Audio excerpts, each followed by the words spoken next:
English speaking course के day 21 में आप सभी का स्वागत है। अभी तक हम लोगों ने टेंस के सभी कैटेगरी को देख लिया है।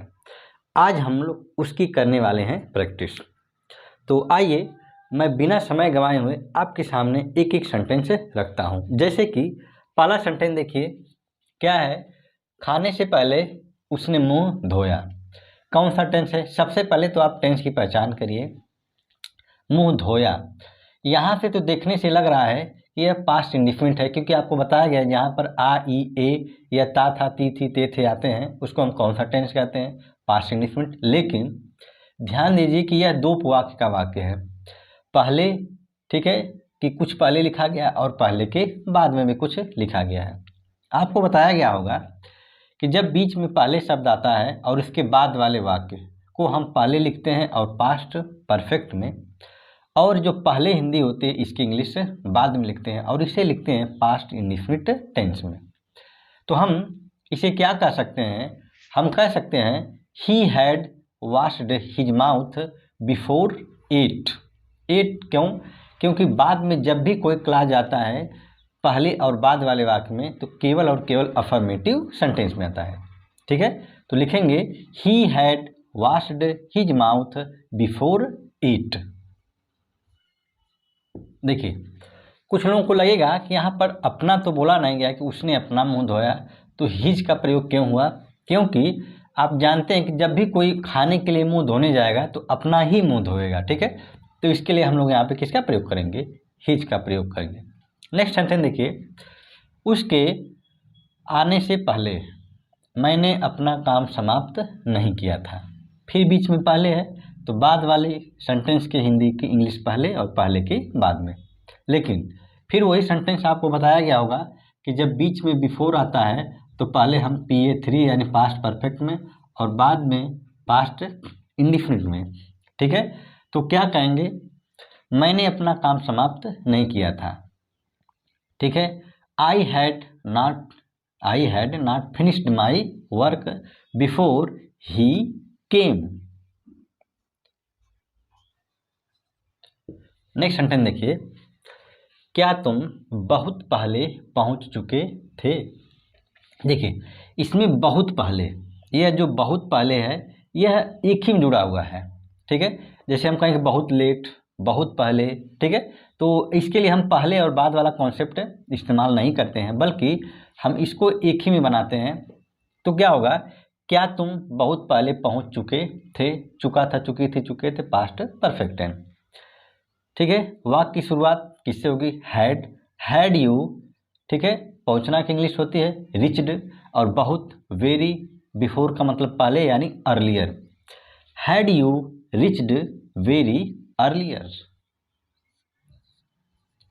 नेक्स्ट देखिए, क्या ट्रेन बहुत पहले नहीं चल चुकी थी, यानी खुल चुकी थी या फिर चल चुकी थी। वाक्य की शुरुआत किससे होगी? हैड से। क्यों? वाक्य की शुरुआत किस हिंदी में हुई है क्या से, तो क्या की इंग्लिश हम लोग नहीं लिखते हैं, बल्कि सब्जेक्ट के अनुसार सबसे पहले हेल्पिंग वर्ब का प्रयोग करते हैं। तो क्या कहेंगे? Had the train not started so before. Next देखिए, वर्षा शुरू होने से पहले आप कहाँ जा चुके थे? अब देखिए, इस दोनों की तरह यह वाक्य नहीं है। लगेगा कि पहले पहले तो इसमें भी है, इसमें भी है, लेकिन ऐसा बिल्कुल भी नहीं है। क्योंकि इसमें देखिए, यहाँ पर देखिए आप यानी सब्जेक्ट दूसरा है, यहाँ पर निर्जीव सब्जेक्ट है लेकिन सब्जेक्ट दूसरा है। यहाँ पर क्या था? सब्जेक्ट एक ही था, क्या ट्रेन बहुत पहले। ठीक है, सब्जेक्ट एक ही है, इधर तो कोई सब्जेक्ट दिया ही नहीं है, लेकिन यहाँ पर आप दूसरा सब्जेक्ट, वर्षा दूसरा सब्जेक्ट। तो क्या कह सकते हैं? क्या वर्षा शुरू होने से पहले आप कहाँ, अब WH फैमिली वर्ड का बीच में आया है, इसकी इंग्लिश सबसे पहले लिखेंगे। तो क्या कर सकते हैं? और इसको किस टेंस में लिखा जाएगा? बीच में पहले है तो हम इसको लिखेंगे पास्ट परफेक्ट में, और बाद में पास्ट इंडिफिनिट टेंस में। ठीक है, तो where had you gone before it का प्रयोग नहीं होगा, बल्कि रेन स्टार्टेड।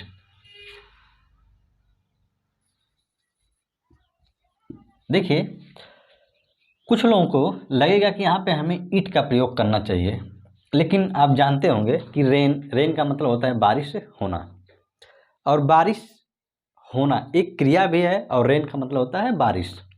लेकिन यहाँ पर देखिए एक साथ दो दो क्रियाएं हो सकती हैं। अगर आप लिख देंगे तो वर्षा एक नाउन भी है, और शुरू होना मतलब क्या क्या शुरू हुआ, वर्षा।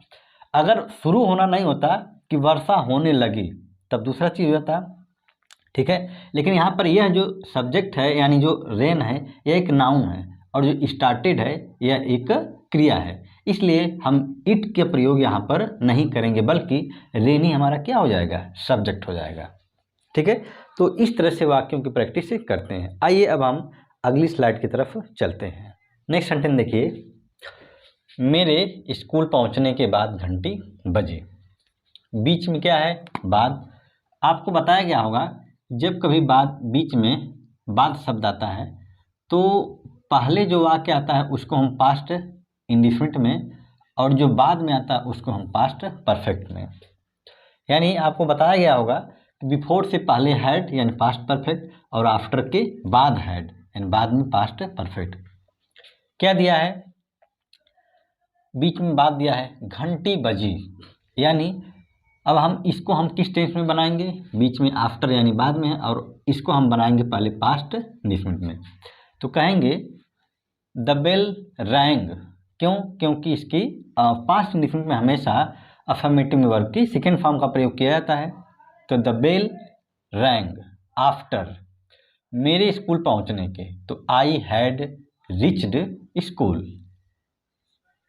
नेक्स्ट देखिए, रोगी के मरने के बाद, रोगी के मरने के बाद डॉक्टर पहुंचा, ठीक है। डॉक्टर क्या किया, पहुंचा, और कब, बाद में। जो काम या जो बीच में पहले या बाद के बाद वाक्य आता है उसकी इंग्लिश सबसे पहले लिखते हैं। तो क्या कह सकते हैं, डॉक्टर बाद में क्या क्या पहुंचा, और बाद वाले की हिंदी की इंग्लिश पहले किस में लिखेंगे, पास्ट इंडिफिनिट में। तो क्या कह सकते हैं, the doctor came after the patient had dead. Next देखिए, गाना गाने से पहले उसने अपना गला साफ किया। अब देखिए बीच में क्या है, पहले। अब हम क्या करेंगे कि बीच में यानी क्या दिया है, पहले यानी बिफोर के पहले PA3 यानी पास्ट परफेक्ट, और बाद में होगा PA1 मतलब पास्ट इंडिफिनिट, ठीक है। तो क्या कह सकते हैं कि उसने अपना गला साफ किया, इसकी इंग्लिश सबसे पहले लिखेंगे, और किस टेंस में, पास्ट परफेक्ट में। He had cleaned his throw, क्या करने से, बिफोर सैंग सॉन्ग। नेक्स्ट देखिए, मेरे बोलने से पहले उसने मुझे चेतावनी दी। उसने मुझे क्या की, चेतावनी दी, यानी उसने मुझे वार्न किया। बीच में क्या है, पहले, पहले कौन सा tense, past perfect. He had warned me before I spoke. Next देखिए, तुम्हारे फ़ोन करने के बाद मैंने फ़ोन किया। किसी की भी बात है, जैसे मान लीजिए किसी की बात है और किसी को फ़ोन करना है और आपने उसे फ़ोन किया, फिर उसके बाद मैंने उसे क्या किया, फ़ोन किया। तो इस टाइप के सेंटेंस आप बोल सकते हैं कि तुम्हारे फ़ोन करने के बाद मैंने उसे फ़ोन या फ़ोन किया। बीच में क्या है, बाद है यानी आफ्टर, और पहले कौन सा टेंस आएगा, past indefinite. I called after you had called.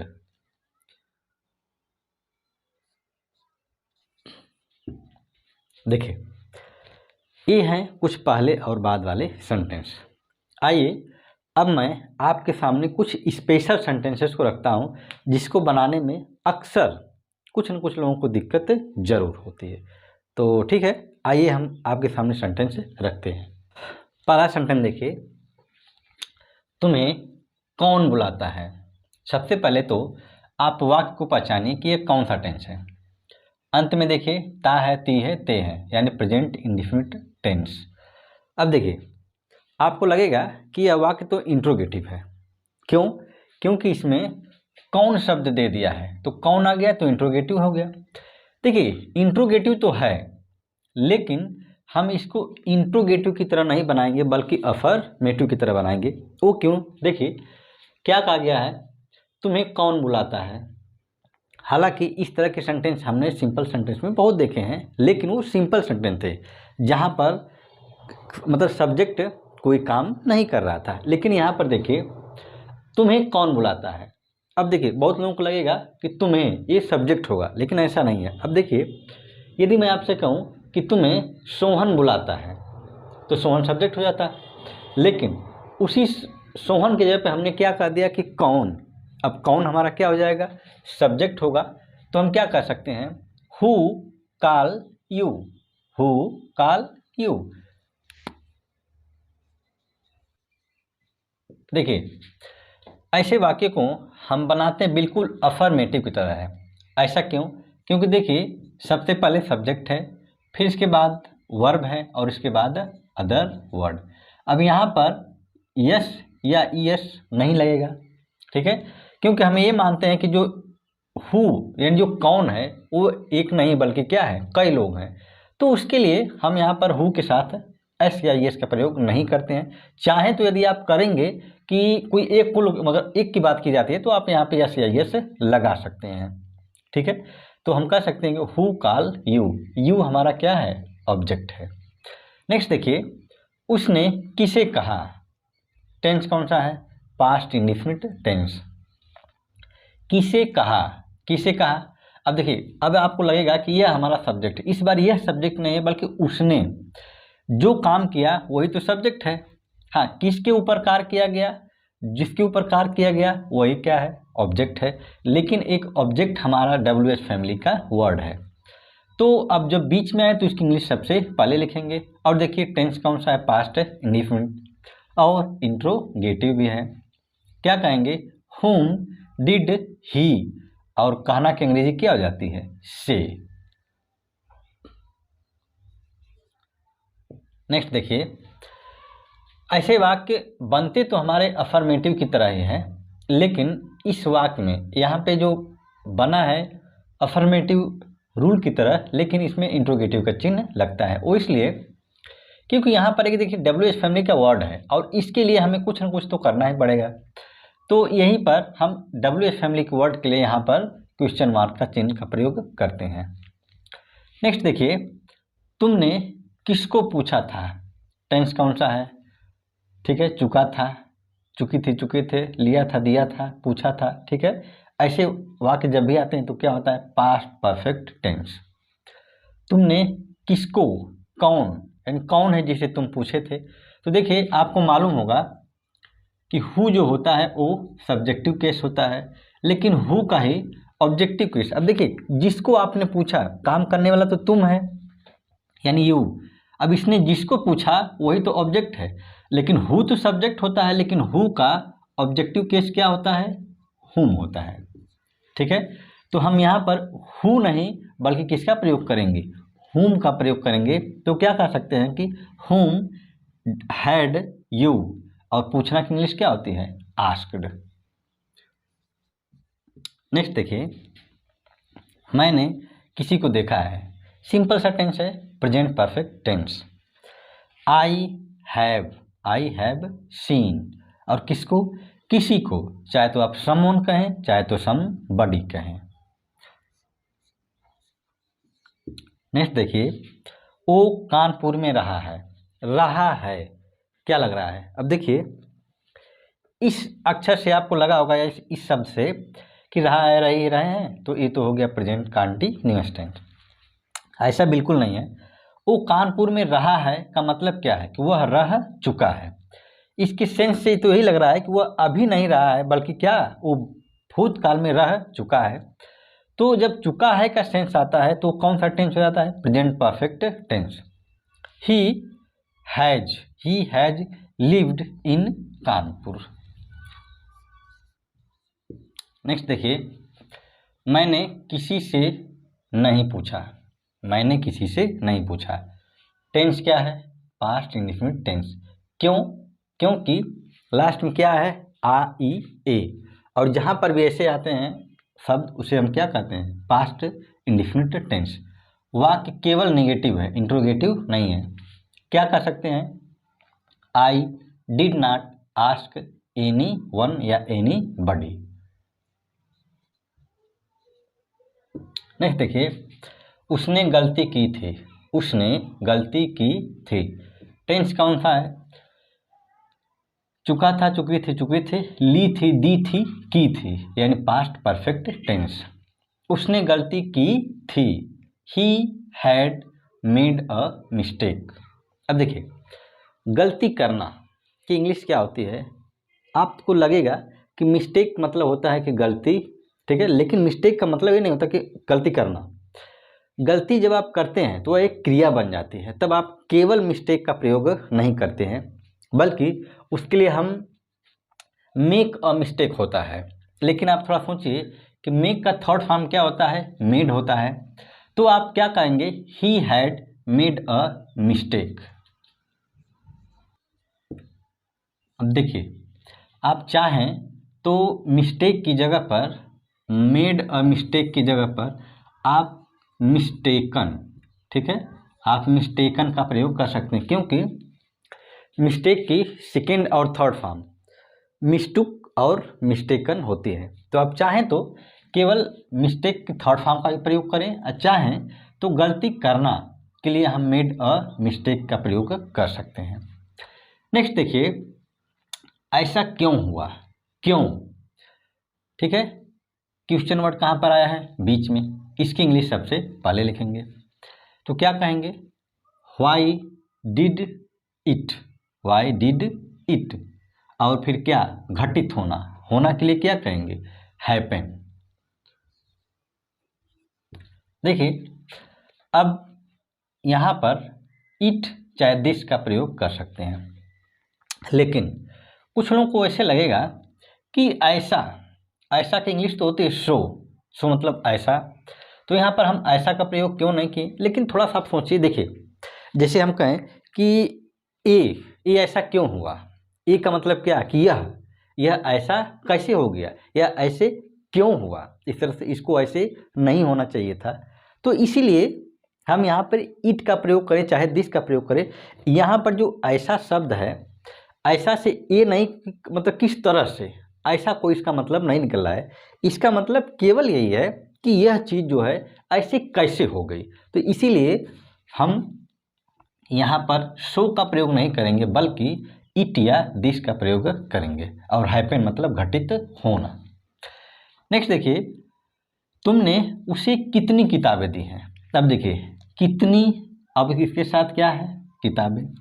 तो आपको मालूम होगा हाउ मच या हाउ मेनी, यह एक ऐसा WH फैमिली का वर्ड है कि जिसके साथ कोई न कोई नाउन लग कर आता है। तो आप क्या कहेंगे? How much book, how much books, किताबें हैं, ठीक है। दी थी, कौन सा टेंस है? पास्ट परफेक्ट है। क्या कहेंगे? किसे? उसे। किसने? तुमने। तो how many books had you, देना की इंग्लिश क्या होती है? गिवन, और किसे? उसे, यानी हिम। कह सकते हैं how many books had you given him. Next देखिए, तुमने उसे कितने पैसे दिए? अब देखिए, पैसे हम यहाँ पे क्या कहेंगे? How much money, how much money did you give him. Tense past indefinite है। कुछ लोगों को लगे पास्ट परफेक्ट ये भी है, लेकिन यहाँ पर देखिए लास्ट में केवल क्या है? ए, और ए जब भी आता है तो केवल और केवल पास्ट इंडिफिनिट का एसेंस निकलता है। तो क्या कह सकते हैं? हैड यू, ठीक है, कितने पैसे, यानी how much money had did you give him. लेकिन देखिए, अब कुछ लोगों को ये लगेगा कि यहाँ पर पैसे तो गिन सकते हैं, तो इसके लिए हम हाउ मच का प्रयोग क्यों कर रहे हैं? लेकिन थोड़ा सा ध्यान दीजिए, जब कभी भी आप पैसे को गिनते हैं तो कभी भी आप किसी से ये नहीं कहते कि मुझे 1 पैसे, 2 पैसे, 3 पैसे, ऐसे तो कहते नहीं हैं। जब भी आप किसी से कहते हो तो तुम्हारे पास कितने पैसे हैं, तो आप ऐसा तो नहीं कहते कि तुम्हारे पास 1 मनी है, 2 मनी है, 3 मनी, 4 मनी, ऐसा तो कहते नहीं हैं। जब तक बात काउंटेबल की ना हो तब तक आप नहीं कर सकते। जैसे स्टार, यदि आकाश में 2 स्टार है तो आप देखकर गिन सकते हैं। स्टार काउंटेबल होते हैं, आपको लगे कि अनकाउंटेबल है, ये तो अनगिनत है, ऐसा नहीं है। यदि आकाश में 2 ही स्टार है तो आप कह सकते हैं 1 स्टार 2 स्टार, तो हाउ मैनी का प्रयोग हुआ। लेकिन जब कभी भी अनकाउंटेबल ऐसी सिचुएशन हो तो कभी भी आप हाउ मैनी का प्रयोग नहीं बल्कि हाउ मच का। लेकिन यहाँ पर देखिए कभी भी आप 1 और 2 का प्रयोग नहीं करेंगे, केवल मनी। मनी का मतलब क्या होता है? मनी केवल यानी पैसा, उसमें कितने हैं 100 200 उसको आप गिन सकते हैं, तब आप कहेंगे हाउ मैनी, ठीक है, मतलब हैव यू 100 रुपीज़, जैसा भी आप कहें, यानी जब गिनने की बात कहेंगे तभी आप वहाँ पर हाउ मैनी का प्रयोग करेंगे। लेकिन यहाँ पर केवल और केवल हाउ मच का प्रयोग करेंगे। पास्ट इंडेफिनिट टेंस है तो क्या कर सकते हैं? How much money, how much money did you give him, ठीक है। तो इस तरह से वाक्य को हम बनाते हैं। देखिए एक चीज़ आप देखिए, यहाँ पर जो ही हैज बीन है, आप लिव्ड की जगह पे चाहें तो आप बीन का प्रयोग कर सकते हैं। एडवांस इंग्लिश में ऐसा चलता है। बीन का मतलब क्या है? रहना या कहीं पर होना, ऐसा भी तो हो सकता है, क्योंकि प्रेजेंट की जो बी फॉर्म होती है इज एम आर होती है, ठीक है। तो यहाँ पर होने के लिए आप बीन का प्रयोग कर सकते हैं, ऐसी कोई दिक्कत नहीं है, एडवांस इंग्लिश में ऐसा चलता है, ठीक है। तो आइए कुछ और सेंटेंस आपके सामने रखते हैं। नेक्स्ट सेंटेंस देखिए, आप ऑफिस में कब तक रुके थे, ठीक है। कब तक रुके थे यानी रुक चुके थे। कब तक इसकी इंग्लिश क्या होती है? Until when. ये मैंने आपको WH फैमिली के वीडियो में मैंने आपको डिटेल में बता रखा है, ठीक है। तो यहाँ पर देखिए कब तक रुके थे, और रुकना का मतलब ठहरना यानी stay. Until when had you stayed in office. Next देखिए, आप सब किसके भाई के साथ गए।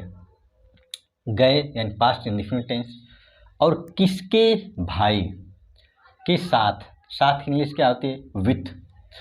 पास्ट इंडेफिनिट टेंस तो हम ऐसा आपने सुना होगा, हुज मतलब होता है किसका, किसकी, किसके, ठीक है। और हुज क्या है? ब्रदर यानी भाई, और साथ। तो आप कभी भी हुज ब्रदर विथ का प्रयोग नहीं देखोगे, आप हमेशा ऐसे कहते होंगे विथ हुज, विथ हुम, ऐसे का प्रयोग करते हैं। तो क्या कहेंगे? With whose brother, with whose brother did you all, और कहाँ गए यानी गो। नेक्स्ट देखिए, आपके सामने 3 सेंटेंसेस है। एक किसने किया, एक किसने किया है, और एक किसने किया था। लगभग सब में सब्जेक्ट एक ही है, कार्य एक ही है, लेकिन केवल समय का अंतर है। देखिए एक किसने किया, अगर हम कहें कि यह पंकज ने किया तो पंकज सब्जेक्ट हो जाता। उसी पंकज हमने क्या करा, किसने यानी कि कौन, कौन है जिसने इस कार्य को किया, क्या हो जाएगा? पास्ट इंडेफिनिट का टेंस है, तो क्या कहेंगे? Who did it. वाक्य इंट्रोगेटिव है, लेकिन बनाएंगे किसकी तरह? अफर्मेटिव की तरह। और इसके अफर्मेटिव का रूल क्या होता है? सब्जेक्ट वर्ब की सेकेंड फॉर्म और अदर वर्ड। तो देखिए क्या कहेंगे? हु डिड इट, ठीक है। देखिए यहाँ पे जो डिड है यह हमारी क्या है? हेल्पिंग वर्ब नहीं है, बल्कि यही हमारी क्या है? मेन वर्ब है, क्योंकि सब्जेक्ट के तुरंत बाद क्या है? वर्ब, और यही वर्ब की कौन सी फॉर्म है? सेकेंड फॉर्म है। क्योंकि आप जानते होंगे कि डू, डिड और डन, यह वर्ब की फर्स्ट, सेकेंड और थर्ड फॉर्म होती है। डू मतलब करना, डिड माने भी करना, और डन मतलब भी करना। तो डू फर्स्ट फॉर्म और डू का ही सेकेंड फॉर्म क्या है? डिड है। बिल्कुल एकदम दिखती किसकी तरह है? हेल्पिंग वर्ब की तरह दिखती है, लेकिन यह दोनों की तरह काम करता है, हेल्पिंग वर्ब की तरह और मेन वर्ब की तरह भी। लेकिन यह तो आपको जानना पड़ेगा कि कब यह हेल्पिंग वर्ब है और कब यह मेन वर्ब है। यहाँ पे जो प्रयोग किया गया है यह हमारा क्या है? मेन वर्ब है। नेक्स्ट सेंटेंस देखिए, यह किसने किया है? किया है क्या? मतलब प्रेजेंट परफेक्ट टेंस। तो क्या कहेंगे, हु फिर वही उसी की तरफ बनेगा हु मतलब क्या, कौन, लेकिन यह प्रेजेंट परफेक्ट है और प्रेजेंट परफेक्ट की खासियत होती है कि वाक्य चाहे अफर्मेटिव हो, चाहे नेगेटिव हो, चाहे इंट्रोगेटिव हो, आप हमेशा हेल्पिंग वर्ब का प्रयोग करते हैं। तो क्या कहेंगे, हु हैज और क्या, डन, हु हैज डन, किसको, इसे, यानी यह, यानी क्या हो जाएगा, इट। नेक्स्ट देखिए, यह किसने किया था, ये किसने किया था, ठीक है, किया था, लिया था, दिया था, चुका था, चुकी थी, पास्ट परफेक्ट टेंस। किसने यानी कौन, हु हैड डन इट। अब हैज की जगह पे क्या हो जाएगा, केवल हैड हो जाएगा। देखिए, अब हम चाहें तो यहाँ पे दिस का प्रयोग करें और चाहे तो इट का। इस वाक्य में भी हम दिस का प्रयोग कर सकते हैं, ठीक है। तो इसी तरह से हम वाक्यों की प्रैक्टिस करते हैं, ठीक है। तो देखिए, ये सेंटेंसेस कुछ आज के थे। मैं उम्मीद करता हूँ कि सेंटेंसेस से कुछ न कुछ आपको सीखने को जरूर मिला होगा। आपसे रिक्वेस्ट है कि आप वीडियो को पूरा अंत तक देखा करिए और मैं उम्मीद करता हूँ कि आपको कुछ न कुछ नई चीज़ सीखने को जरूर मिलेगी, ठीक है। तो मैं उम्मीद करता हूँ कि वीडियो आपको पसंद आएगी। वीडियो पसंद है, वीडियो को लाइक और शेयर करें, कमेंट में लिखकर जरूर बताएं कि वीडियो को आपको कैसी लगी। तो फिर मिलते हैं अगले वीडियो में, तब तक के लिए टेक केयर, गुड बाय।